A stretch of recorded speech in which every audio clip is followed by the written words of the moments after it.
تو ہم روزہ رکھتے ہیں۔ دوسری عبادت تراویح کی شکل میں اللہ تبارک و تعالیٰ نے ہم کو دی ہے، تو یہ رمضان المبارک کی اہمیت کو اور بڑھا دیتا ہے۔ یعنی ہم اور سال میں اور 11 مہینوں میں 20 رکعات زیادہ اس رمضان المبارک کے مہینے کے اندر ادا کرتے ہیں۔ 20 رکعات کا مطلب یہ ہوا کہ ہم روزانہ 40 سجدے زیادہ ادا کرتے ہیں۔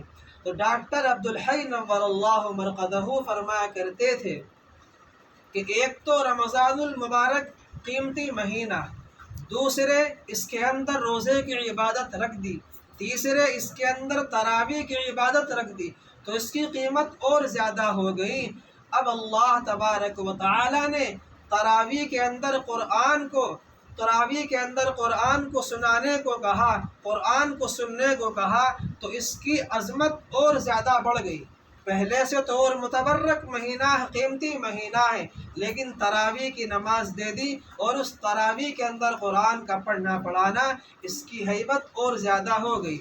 تو ڈاکٹر صاحب فرماتے ہیں کہ اللہ تبارک و تعالی نے ہمیں اس مہینے کے اندر روزانہ 40 سجدے زیادہ کرنے کی توفیق دے دی۔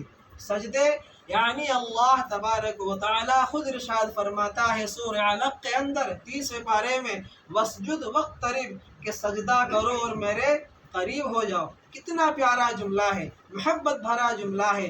اگر ہم چاہتے ہیں کہ ہم اللہ کے قریب ہو جائیں، ہم اللہ کو اپنا بنا لیں، تو اس کو چاہیے کہ زیادہ سے زیادہ سجدہ کرے۔ حضرت مولانا فضل الرحمن گنج مراد آبادی رحمۃ اللہ علیہ فرمایا کرتے تھے کہ جب حضرت تھانوی کی خدمت میں گئے کہ میاں اشرف علی کیا بتاؤں، مجھے تو ایسا لگتا ہے کہ جب میں سجدہ کرتا ہوں جیسا کہ اللہ نے مجھے پیار کر لیا ہو۔ تو میرے دوستو، علماء فرماتے ہیں کہ جب ایک ایمان والا اپنی پیشانی کو اللہ کے سامنے جھکاتا ہے، سجدہ کرتا ہے، تو پوری کائنات اس پیشانی کے نیچے آ جاتی ہے۔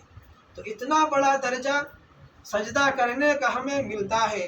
اور جب ہمارے آقا صلی اللہ علیہ وسلم معراج کی رات میں گئے اور وہاں تک گئے کہ حضرت جبرائیل علیہ السلام نے بھی جانے سے منع کر دیا، تو اللہ تبارک و تعالی نے اپنے حبیب صلی اللہ علیہ وسلم کو ایک خاص تحفہ دیا۔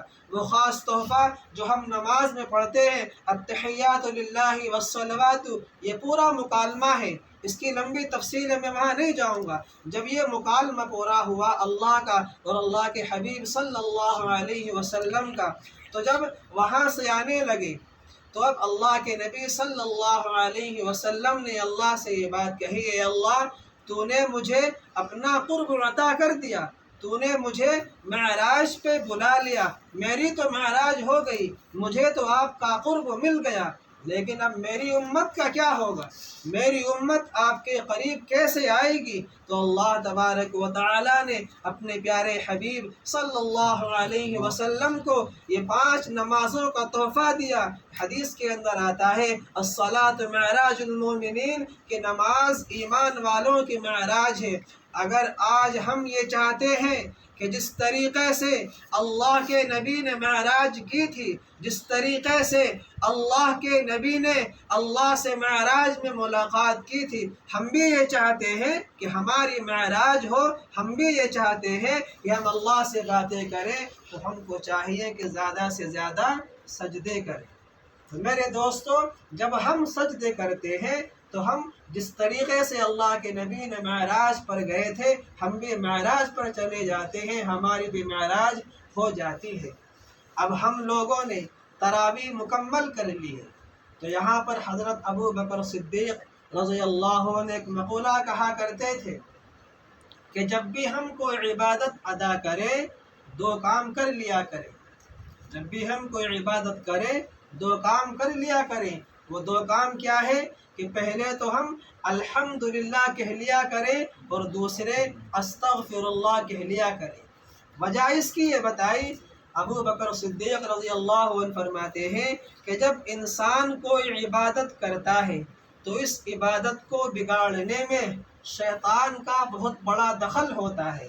تو حضرت ابو بکر صدیق رضی اللہ عنہ فرماتے ہیں کہ جب ایک ایمان والا اللہ کی عبادت ادا کرنے کے بعد الحمدللہ اور استغفر اللہ کہہ لیتا ہے تو وہ شیطان کی کمر توڑ دیتا ہے، وہ شیطان کے دروازے بالکل بند کر دیا کرتا ہے۔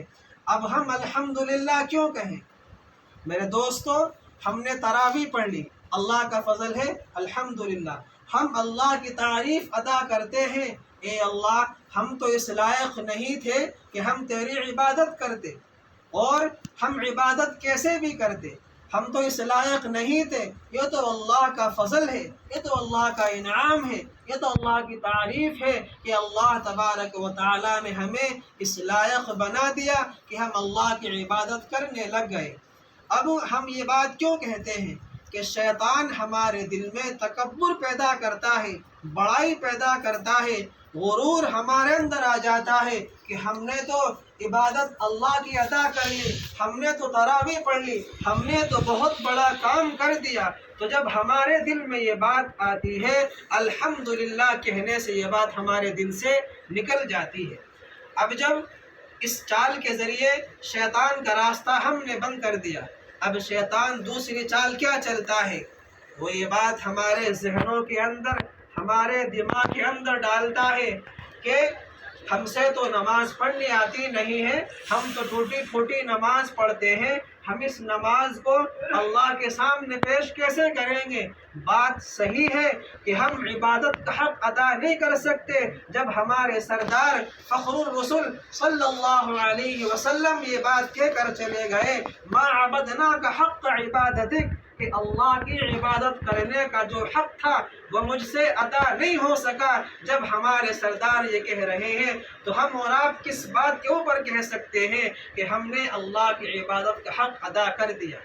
تو جب شیطان یہ بات کہتا ہے کہ ہم تو ٹوٹی پھوٹی عبادت کرتے ہیں، ہم اس عبادت کو اللہ کے سامنے پیش کیسے کریں گے؟ تو اب ہمیں کہنا چاہیے استغفر اللہ، تو شیطان کی اس چال کا دروازہ بند ہو جاتا ہے۔ اے اللہ ہم تو گنہگار ہیں، اے اللہ ہم اپنی کمزوری، اپنی بے بسی، اپنی عاجزی کا تیرے سامنے اظہار کرتے ہیں، ہم تو اس لائق نہیں تھے کہ تیری عبادت کرتے، تو نے اپنا فضل فرما دیا، اب جیسی کیسی بھی ہے یہ تیرے سامنے ہے۔ تو جب ہم اپنی تراویح ادا کرنے کے بعد یا کوئی بھی اللہ کی عبادت ادا کرنے کے بعد دو باتیں کہیں الحمدللہ استغفر اللہ، تو اللہ کی ذات سے امید ہے کہ ہماری دعا ضرور بھی ضرور قبول ہو جائے گی۔ تو اسی لیے سب ساتھی ایک بار الحمدللہ اور استغفر اللہ کہہ لیں۔ میرے دوستوں، مجھے بتایا گیا کہ یہاں پر بڑے بڑے ذمہ داران بیٹھے ہوئے ہیں کہ جب انسان اپنی بزی زندگی میں، کہ اس کی زندگی بزی بہت زیادہ ہے، اور اپنے وقت کو نکال کر قرآن کا سننا اور تراویح کا مکمل ادا کرنا، یہ اللہ تبارک و تعالیٰ کی بہت بڑی نعمت ہے کہ جب ہم دنیا میں چکر لگاتے ہیں اور دنیا کی زندگی میں گھومتے ہیں، دنیا میں گم ہو جاتے ہیں، اس میں سے آج وقت نکال کر ہم نے اللہ کے لیے وقت نکالا، اللہ کے کلام کے لیے وقت نکالا، تراویح کے لیے وقت نکالا۔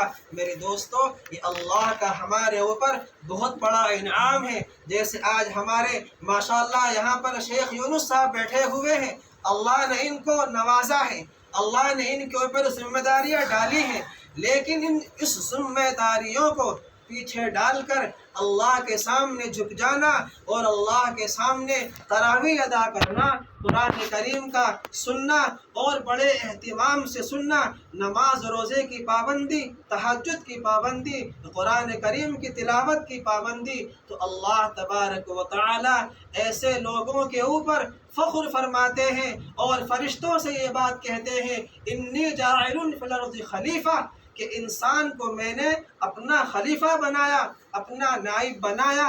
تو میرے دوستو، ایسے لوگ تو اللہ والے ہیں، اور ایسے لوگوں کے اوپر اللہ کا انعام بہت زیادہ ہوتا ہے کہ جو دنیا کے ساتھ ساتھ دین کی زندگیاں بھی لے کر چلتے ہیں۔